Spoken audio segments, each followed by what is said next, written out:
అటువంటి దేవునికి మహిమ కలుగును గాక. మీకందరికీ నా వందనములు. ప్రియులారా, మరి ఒక వీడియోతో మీ ముందుకు రావడానికి దేవుడు అనుగ్రహించినటువంటి ఈ గొప్ప సమయమును బట్టి దేవునికి మహిమ కలుగును గాక. మరి ఆలస్యం చేయకుండా మనము షార్ట్ వీడియోస్ చేసుకుంటున్నాం కాబట్టి ఆలస్యం చేయకుండా వాక్యంలోనికి వెళ్దాం. మరి ఈ రోజున పరమగీతము 4వ అధ్యాయము 16వ వచనమును ఒకసారి చదువుకుందాం. పరమగీతము 4వ అధ్యాయము 16వ వచనమును చదువుకుందాం. ఏమిటంటే, ఉత్తర వాయువు ఏతెంచుము, దక్షిణ వాయువు వేంచేయుము, నా ఉద్యానవనము మీద విసరుడి, దాని పరిమళములు వ్యాపింపజేయుడి, నా ప్రియుడు తన ఉద్యానవనమునకు వేంచేయునుగాక, తన ఉద్యానవనమునకు వేంచేయునుగాక. దేవుడు ఈ వాక్యమును దీవించునుగాక. ఇక్కడ రచయిత ఏం పలుకుతున్నాడంటే, ఇక్కడ చెప్పాలంటే రచయిత సొలొమోను అయినప్పటికీ ప్రియురాలు పలుకుతుంది. ఏమని? ఉత్తర వాయువు ఏతెంచుము, దక్షిణ వాయువు వేంచేయుము, నా ఉద్యానవనము మీద విసరుడి, దాని పరిమళములు వ్యాపింపజేయుడి, నా ప్రియుడు తన ఉద్యానవనమునకు వేంచేయుచున్నాడు అని చెప్తున్నది.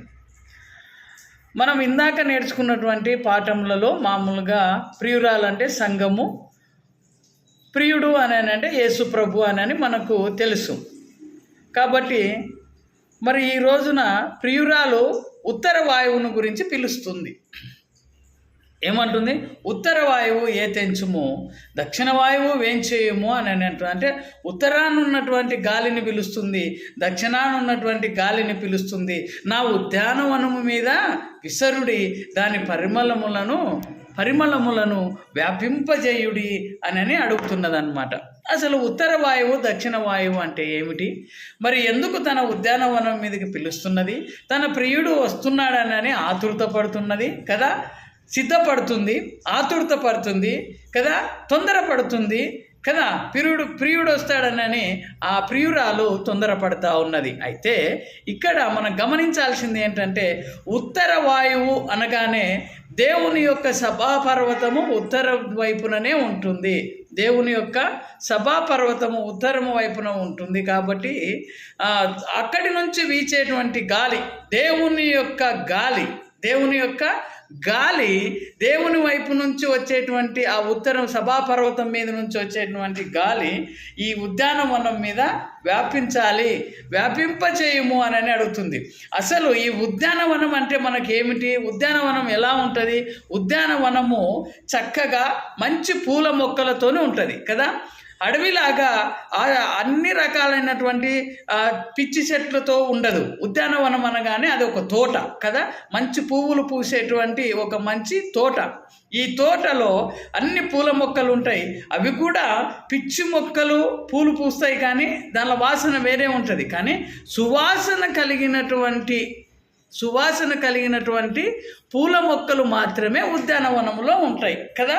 ఈ ఉద్యానవనం దేనికి సాదృశ్యమై ఉంది అని అంటే సంఘమునకు సాదృశ్యమై ఉన్నది. దేనికి సాదృశ్యమై ఉంది? సంఘమునకు సాదృశ్యమై ఉన్నది.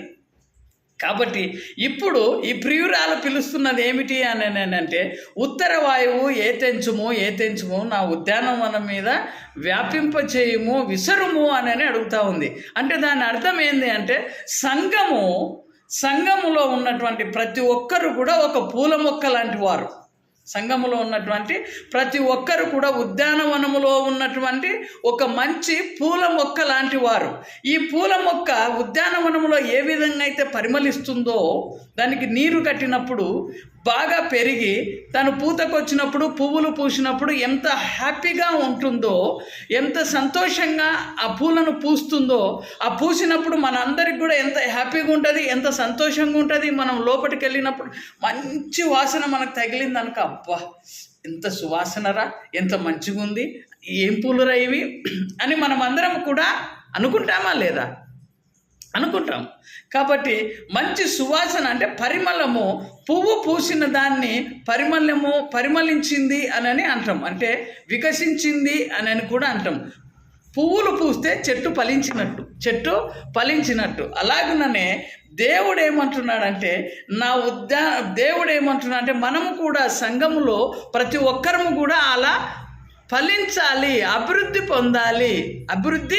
పొందాలి. ఫలించి అభివృద్ధి పొంది మనము కూడా పరిమళము, మన దగ్గరలో నుంచి కూడా దేవునికి పరిమళపు వాసనలు రావాలి. ఒక ఉద్యానవనములోనికి మనం వెళ్ళినప్పుడు ఎలాంటి మంచి సువాసనలు వస్తాయో, దేవుడు సంఘములోనికి వచ్చినప్పుడు మనలో నుంచి మంచి సువాసనలు రావాలి. అలాగున మనము కూడా ఫలించాలి అని అంటారు. సంఘము ఫలించడమే ఉద్యానవనము ఫలించడం. సువాసనలను వెదజల్లుడి అంటే మనలో ఉన్నటువంటి ప్రతి ఒక్కరూ కూడా మనలో ఉన్నటువంటి పాపములను తీసివేసుకొని, దుర్మార్గాలను తీసివేసుకొని, మనలో ఉన్నటువంటి చెడుతనాన్ని తీసివేసుకుంటే మనం దేవుని దగ్గర ఫలించినట్టే. ప్రతి ఒక్క మొక్క ఫలించిన రీతిగా, పుష్పించిన రీతిగా సంఘములో ప్రతి ఒక్కరు కూడా పుష్పించాలి, ఫలించాలి అని దేవుని ఉద్దేశం అన్నమాట. అందుకనే ఉత్తర వాయువు అంటే దేవుని ఆశీర్వాదం. మనం ఫలించాలంటే ఒక తోటమాలి కావాలి. ఒకవేళ తోట ఫలించాలి అంటే ఒక తోటమాలి కావాలి, మళ్ళీ దానికి నీళ్లు కట్టే తోడు కావాలి కదా.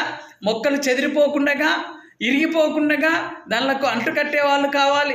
ఈ విధంగా దాన్ని మెల్లగా అంటు కట్టుకొని వెళ్తూ ఉంటేనే అది ఫలిస్తుంది. మరి ఇదంతా జరగాలి అని అంటే ఎవరు కావాలి? మనకు ఒక తోటమాలి కావాలి. మన సంఘాన్ని వృద్ధిపరిచేటువంటి వాళ్ళు కావాలి. సంఘంలో ఉన్నటువంటి ప్రతి విశ్వాసి ఫలించాలంటే ఒకరు మనకు నడిపించేవాడు కావాలి. మనను వృద్ధిలోనికి, సర్వసత్యములోనికి నడిపించువాడు ఎవరు? పరిశుద్ధాత్మ దేవుడే. Praise the Lord. ఎవరు? పరిశుద్ధాత్మ దేవుడే. కాబట్టి ఈ పరిశుద్ధాత్మ దేవుడే, దేవునికి సాదృశ్యమైనదే వాయువు. పరిశుద్ధాత్మ దేవుడు ఎట్లా వస్తాడు? ఒక వాయువులాగా వస్తాడు ఆయన కదా. ఆ వాయువు ఏది అని అంటే పరిశుద్ధాత్ముడే. మన సంఘం ఫలించాలంటే ఉత్తర వాయువు. అయ్యా పరిశుద్ధాత్మ దేవా, నువ్వు రావాలి. నువ్వు రాకపోతే మేము ఫలించలేం, మేము పుష్పించలేం, మా దగ్గర సువాసనలు రావు ప్రభువా అని మనము దేవుణ్ణి అడగాలి. పరిశుద్ధాత్మ దేవుణ్ణి పిలుస్తుంది ఆమె. ఎవరిని పిలుస్తుంది? ఉత్తర వాయువు పరిశుద్ధాత్మ దేవుణ్ణి పిలుస్తుంది. దక్షిణ వాయువు నువ్వు రా అని అంటుంది. ఇప్పుడు ఉత్తరం నుంచి వచ్చినటువంటి పరిశుద్ధాత్మ దేవుడు మనను ఫలింపచేస్తాడు, పుష్పింపజేస్తాడు. విశ్వాసములో, ప్రార్థనలో, ఆరాధనలో, అన్నిట్లలో మనను మంచి మార్గంలోనికి, సర్వసత్యములోనికి నడిపిస్తాడు దేవుడు. అప్పుడు మనమందరం కూడా ఫలిస్తాం, అప్పుడు మనమందరం కూడా ఫలించుతాం. అప్పుడు మన దగ్గర మంచి సువాసనలు వస్తుంటాయి. వచ్చినప్పుడు మనమందరం కూడా దేవునికి ఇష్టలుగా ఉంటాం. మనం దేవునికి ఇష్టమవుతాం. మనకు మంచి పూల మొక్క అంటే దాని వాసనను బట్టి దాన్ని ఎంతో ప్రేమిస్తాం కదా మనం. అలాగున దేవుడు కూడా మనను ప్రేమించేంతగా మనం ఫలించాలి అని దాని అర్థం. దక్షిణ వాయువు ఏతెంచుము అని అంటే ఒకటేమో ఆశీర్వాదములను తీసుకొని వచ్చింది, ఫలింపజేసింది. ఇంకొకటి దక్షిణ వాయువు తీసుకొని వెళ్ళిపోతుంది. ఏం తీసుకొని వెళ్ళిపోతుంది? ఫలించిన ప్రతి మొక్కను ఎత్తబడడం. ఫలించిన ప్రతి మొక్క దక్షిణ వాయువు ఏతెంచుమో అని అంటే మనము ఎత్తబడడం. క్రీస్తు మధ్యాకాశానికి రావడం. ఉత్తర వాయువు ఏతెంచింది, ఫలించినాం. పరిశుద్ధాత్మ దేవుడు మన అందరినీ కూడా విశ్వాసంలోనికి నడిపించినాడు. అలాగున చేసిన తర్వాత మనం దేవుడు అలాగున మనందరినీ నడిపించిన తర్వాత సత్యములో, సర్వసత్యములో మనం ఉన్నప్పుడు, దేవునికి ఇష్టలుగా ఉన్నప్పుడు దేవుడు రాబోతున్నాడు. బాగా ఫలించిన విశ్వాసి నిజంగా దేవుని ఆజ్ఞానుసారముగా, దేవుని వాక్యానుసారముగా జీవించిన ప్రతి ఒక్కరూ, యేసు ప్రభును నమ్మిన ప్రతి ఒక్కరు కూడా మధ్యాకాశానికి ఎత్తబడతారు. దక్షిణ వాయువు వచ్చి ఎత్తుకొని వెళ్ళిపోతుంది. అప్పుడు యేసు ప్రభు ఆయన రాకడా సమీపమవుతుంది. మధ్య ఆకాశంలో ఈ ఉద్యానవనం అనేటువంటి సంఘము సువాసనలు వెదజల్లుతూ యేసు ప్రభు రాక కోసం ఎదురు చూస్తుంది. దేవుడు అప్పుడు అక్కడికి ఏతెంచుతాడు. ఆయనే ప్రియుడు, నా ప్రియుడు రాబోతున్నాడు అని అంటే యేసు ప్రభు రాకడ గురించి, అంటే మధ్యాకాశానికి ఆయన ర్యాప్చర్ గురించి తెలియపరుస్తుందన్నమాట. మనమందరం కూడా ఉత్తర వాయువు ద్వారా, పరిశుద్ధాత్మ దేవుని ద్వారా మనం ఫలింపజేసి మనందరినీ విశ్వాసంలోనికి నడిపించి, మనందరినీ కూడా సర్వసత్యంలోనికి దేవుడు నడిపించి, మనందరం ఇప్పుడు దేవునికి ఇష్టలుగా, ఈ సంఘం వెరీ గుడ్, ఈ సంఘస్థులు మంచిగా ఉన్నారు, ఈ విశ్వాసి నాలో ఉన్నాడు, నాలో ఫలించాడు అని దేవుడు ఎప్పుడైతే అనుకుంటాడో వాళ్ళందరినీ ఎత్తబడిన తర్వాత అక్కడ ఉన్నటువంటి అంటే దక్షిణ వాయువు వచ్చి ఎవరైతే ఫలించినారో వాళ్ళని తీసుకొని వెళ్ళిపోతుంది. అక్కడి నుంచి యేసు ప్రభు రాబోతున్నాడు. ఇదే దాని అర్థం. ఈ వాక్యము యొక్క దాని అర్థం ఏమిటి అని అంటే ఫలించడం.